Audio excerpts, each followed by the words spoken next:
Bismillahirrahmanirrahim. Alhamdulillahi Rabbil alamin. Wassalatu wassalamu ala rasulina Muhammad wa ala alihi wa ashabihi ajma'in. Amma ba'd. Assalamu alaykum wa rahmatullohi va barakatuh. Muhtaram azizlar, Alloh haq azza va jalla sizlar bilan yana ko'rishtirib turganligidan Allohga shukronalar aytamiz. Ilohim Alloh haq azza va jalla hammalarimizni, xonadonlarimizga o'zining rahmatini, barakotini yog'dirgan bo'lsin. Ramazon oylari, jannat eshiklari ochilgan, do'zax eshiklari berkilgan, duolar qabul bo'ladigan ushbu oylarda go'zal ibodatla hayotlarini o'tkazayotgan, ro'zalarni tutayotgan, saharliklarda duo qilayotgan, kechalari qoyim bo'layotgan siz azizlar, duolaringizda biz kamina faqir xodimlaringizni ham duo qilib qo'yapti degan umidda turamiz. Siz azizlarning duolaringizda bizlarni eslab qo'yishligingiz biz uchun juda ham katta sharafdir. Payg'ambarimiz alayhissalatu vassalam ro'zador uchun ikkita xursandchilik bor deb aytdilar. Bittasi iftor mahalda, ikkinchisi u dunyoda azizlar. Albatta iftor mahalda hammamiz xursand bo'lib o'tiramiz. Faqatgina biz bir necha soatlab suvga tashna bo'lib yurganligimizdan, suv ichganligimiz, ovqat tanovul qilganligimiz uchun emas, balkim biz Allohning buyrug'iga itoat qilganligimiz, bir kun ro'zani eson-omon tutib olganligimiz uchun xursand bo'lamiz. Bu dunyoda esa inshaalloh siz bilan biz Alloh uchun ro'za tutayotgan har bir inson Rayyon darvozasi oldida ko'rishib, Allohga yo'liqqanimizda bu biz uchun va ro'zadorlar uchun berilajak ikkinchi mukofotni ham ko'ramiz inshaalloh. Musa alayhissalom kunlardan bir kuni Alloh subhanahu va taologa: "Ey Robbim, jannatda menga kim qo'shni bo'lishligini menga bildirgin" deb so'radi.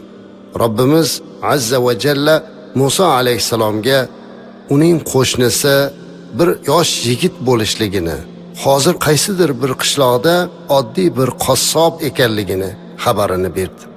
Tabiiyki azizlar, Musa alayhissalom buyuk bir payg'ambar. Tavrot kitobi mana shu zotga nozil bo'lgan. Mana shunday ulug' bir maqomdagi payg'ambar bo'lgan ulug' zot jannatda o'ziga kim qo'shni bo'lishligini so'rayapti-yu va qo'shni bo'ladigan odam hozir tirik ekanligini bildi. Albatta buni ko'rgisi keladilarda. Uni borib ko'ray, qaysi amali bilan u jannatga tushadi-yu va qaysi amali uni payg'ambardek ulug' bir zotga qo'shni qiladi deb o'ylab qoldilar. Izlab borsalar haqiqatda bir qishloqda u yigit qassobchilik qilar ekan. Uni oldida bir qancha vaqt ishlarini kuzatib Musa alayhisalom birga o'tirdilar.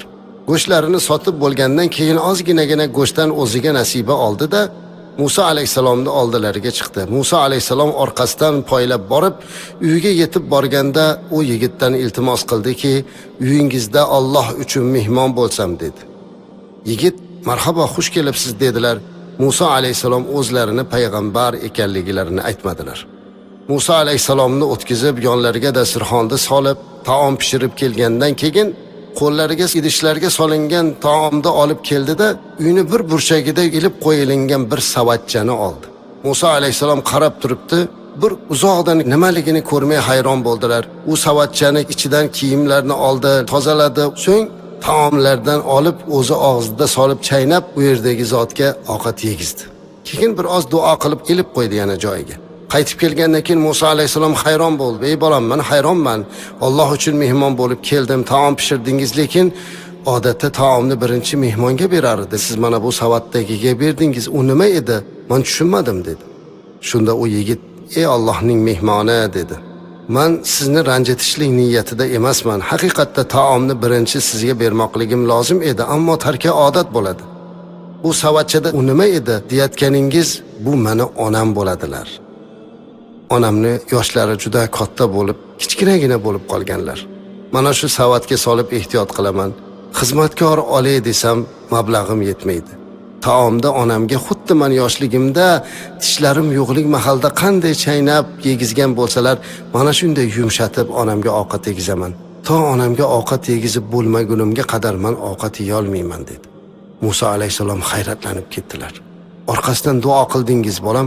Nima deb duo qildingiz?" dedi. Shunda o yigit aytdiki, "Men duo qilmayman, amin deb turaman. Duoni onam qiladilar" dedi.